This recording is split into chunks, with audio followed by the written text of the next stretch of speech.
Казвам се Симеон и искам да ви кажа, нали, защо протестираме ние момчетата. Какво? Протестираме. Добре, че Мартин Карбовски реши да поясни какво точно правят, защото и аз не разбрах думата. Защо проституирате, обясняваш? Защо протестирате?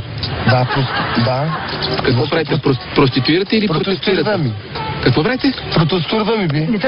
Това още повече му обърка. Сега не знам, проституират ли, протестират ли или просто си простират. Протестираме би. Проститутки сме. Така кажи, бе.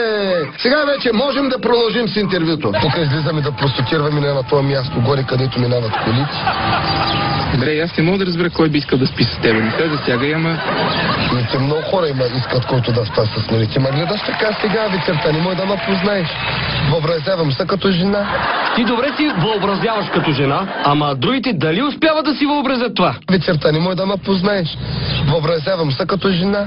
Аз познавам един, който се въобразява като дядо Коледа. Ама нека чуем причините на Симеон да се въобразява като жена. Гладостта така направил да сме долни.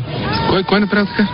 Гладостта. Компилациите от думи не спират. Тази явно гладът и младостта вървят ръка за ръка.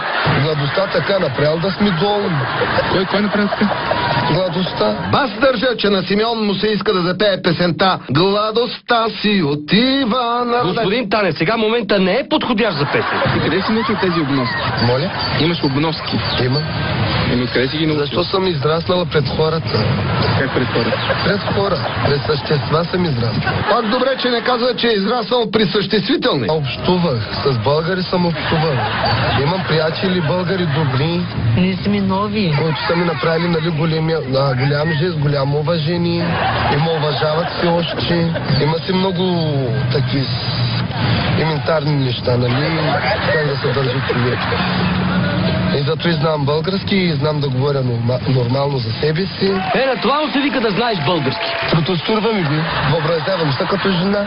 Гладостта така направил да сме долу.